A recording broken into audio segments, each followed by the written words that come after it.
Hello, this is BBC News. I'm Martine Croxall. I'm joined by broadcaster and journalist Buckley and Yasmin Alibhai-Brown from The Independent. We'll be taking a look at tomorrow morning's papers in just a moment. But first, the headlines at 11:30. 4 churches have issued a joint Easter message denouncing the imminent shake-up of welfare benefits. The government says it shouldn't pay to be unemployed.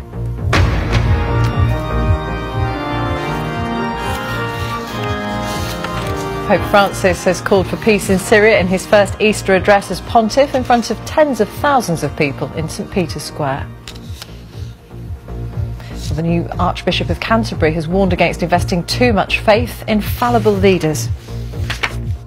There is one moment in it where there's a kind of quite highly orchestrated action set piece, a martial arts set piece, in which I thought that would be quite good if I hadn't already seen it in the trailer.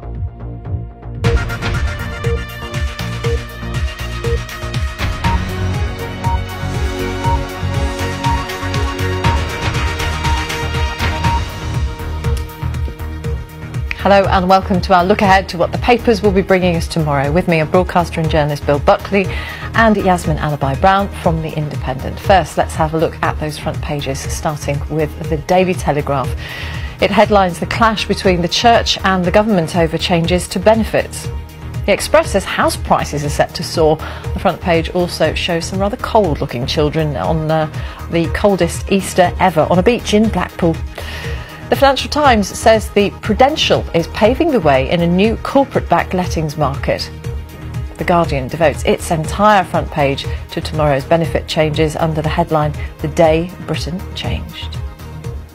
So let's begin. We'll start with the Mirror, which we haven't seen in that stack there, but it's one of several tonight, isn't it, looking at this huge change to the welfare benefits system that gets underway tomorrow. It's just the first of many changes that we'll see. And also devoting its entire front page to doing so, yes, with this cartoon here of Mrs Thatcher, Mr Osborne and Mr Cameron all putting the final nail in the coffin of welfare. And I like the picture of Nick Clegg, I think, best there, looking somewhat strained and embarrassed but unable to move away, having to watch what his coalition colleagues are allegedly doing. The paper describes them as the grasping Thatcher generation.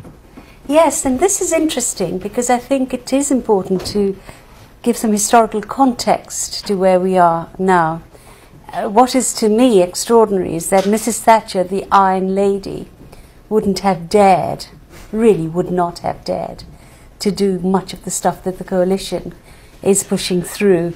She wanted to push a lot more through, but eventually, I mean, you know, she was brought down by the poll tax. But couldn't you be persuaded at all, Yasmin, that since Mrs Thatcher left power in 1990, that the welfare state has become too big? It's become too big because we've become one of the most unequal societies in the world, in the rich world. Portugal, the UK and the US are at the bottom of the equalities table. A system was put in place which really made the rich much richer, which includes some of us, you know. So Grant Shapps is right then, is he, that the system has failed people, that it makes it difficult for people to get out of benefits? Well, it is certainly a very unequal system, and yes, I think there are people who are trapped in benefits. Now, whether this is the right way to go about doing anything about that is very much a different matter, but the problem is that we take all kinds of things for granted now, and when things are taken away, it really hurts. So things like, you know, the reductions in legal aid, which they don't actually cover on the front of the Mirror here, but that's one of the things that's going to change. You know, once upon a time that didn't exist at all, and then it has existed, and now it's being cut back, and so we're not. It's human nature not to say, well, it's still marvellous that we've got some of it. It's human nature to say how awful it hurts that some of it's been taken away. And that's the truth of all these things. I mean, where I do agree, but I don't think I've seen a single policy that persuades me that they're doing anything about it, is that there are children in families where nobody has ever worked. I think this is terrible. I think to produce generation after generation of young people. But isn't it wrong then to say that it's a lifestyle choice for people? No, it's not a lifestyle choice for all people. But what I am saying is that for these young people and the children, we do need different policies from those we've had. But I don't see... We're punishing the parents here. And by punishing the parents, it's the children who are going to suffer in the end. Well, let's move on. Let's look at the eye, because this is another aspect to these benefits changes which are coming in tomorrow. And they've got Grant Shapps, the Housing Minister, there. he has obviously been doing the rounds today, trying to talk about the bedroom tax, which the government doesn't want us to call it that. That's the pejorative way of labelling it. It's the spare room subsidy. Is this a sensible headline on the Eye, though? Because he's saying that his boys share a bedroom. He's not living in rented accommodation. He's not in receipt of housing benefits. I don't understand what the Eye is trying to do with this. Well, I think that if the Eye is saying that he's very out of touch and that he has no idea what it's like to people who are actually renting and living in very modest circumstances. He's got 4 bedrooms in his really rather big house. And he owns it. But isn't it right, though, that lots of people who own their own houses, they do have to have their kids in 1 bedroom. They do have to split shop. But the bedroom tax, I read it in one of the papers, that the majority of people who are going to be punished are disabled, right? Because they need carers, they need... You know, this is a really, really ruthless punishment. And there isn't property for them to downsize to. That's the other thing. There's a huge shortage in many areas of the size of accommodation that they would downsize to if they decided not to lose their benefits. So they have to stay where they are and get less money. Sorry, I interrupted you. I thought Grant Shapps doing the rounds and talking about his home and how his boys share a room was very misguided.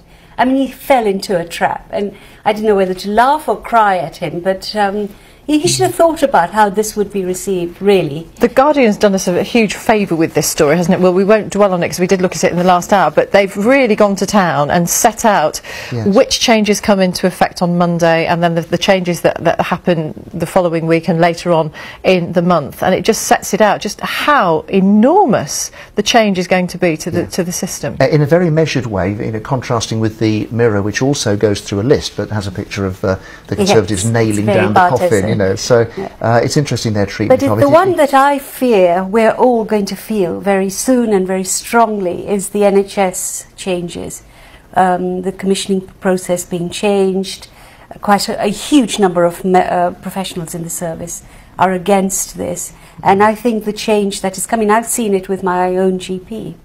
What have you noticed? Well, for example, you never get to see your doctor anymore. You ring up and some receptionist talks to you and a doctor rings you and I haven't seen the same doctor. Why is that? Why is that a symptom of this? Because they say it's kind of more efficient. But it means you have no relationship with your doctor. We've had that for a long while, though. I mean, the practice I go to, I've seen loads of different I had a doctor who knew what my ailments were.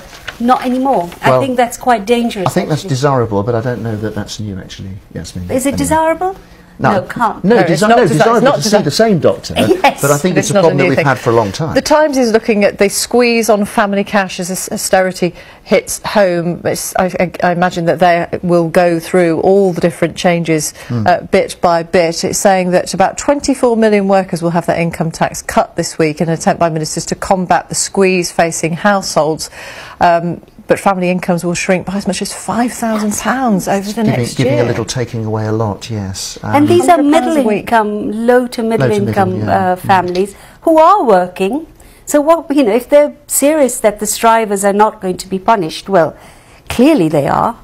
So it doesn't, in terms of the ideology that they follow, I can't make sense of this if the Times is right. I think they're desperate and they're grabbing as much money from as many people in as many different ways as possible to... But not the millionaires. Apart from the millionaires, yes. Very good point. Get the deficit down. Yeah. Let's look at the other story here. Who needs facts when our pupils can Google, say teachers? I love this, yes. Because this is the change in the emphasis in the national curriculum due to come in later in the year. Rather than worrying about analysis, children are going to be taught facts, and teachers take issue with it. Yes, well, you see, it's very hard not to be old school on this, isn't it? Because I had my tables drummed into me, and when I'm out with younger people... They still learn them like that. They still learn their times tables by rote, I promise you. I sit there with them while they do it. Well, I'm glad. Well, I'm glad to hear it, but I think I'm only glad to hear it because I'm just a knee-jerk old... fuddy-duddy. It's very difficult, isn't it, to accept that schools changed a bit since we were there. Yeah, and some of us, in many ways, they're better. They are better. Well, the requirements that are made of children these days bear no relation to what they do tap into their imaginations, their curiosities. I think, you know, I wasn't taught in that way, and in some ways I'm quite envious about the way the young are taught. If you haven't got your computer or smartphone on you, though, it might be good. In the same way as if you Well, they have to go to the library. Have to go to the library, Bill. Libraries are closing down. Have you not heard? The Independent. Top General warns of dangerous troops cut in Afghanistan. And here we are, some commentators saying we should be getting the troops out as fast as possible, and this is kind of the opposite. Well, it's all money again, isn't it? It's all, we haven't got enough money to do any of the things that we want to do, and you just know that for financial and all kinds of other reasons the government is going to want to bring this long and sorry saga to a close as quickly as possible. But it's very interesting that this person, you know, is the most senior UK commander in the country, and you know he's put his head above the parapet over this one. So I guess that must mean that it's pretty serious. It wasn't going to end in any other way, was it? This was a difficult war, and it was only ever going to be very difficult at the end for both Afghanistan. You know, the Taliban are back. And just waiting, and well, they've wreaked havoc, haven't they? They claim responsibility for a lot of the deaths that they caused, whether they are really behind them or not. Let's look at the Daily Mail. The Mail covered this story today in their Sunday edition. After a... What, the Royal Bottom? Not the Royal Bottom. I don't know whose bottom that is, but she's doing a paper apparently. But no, this is stories follows on from the female policewoman who is apparently seeking damages after tripping over a curb when she was called to a petrol station.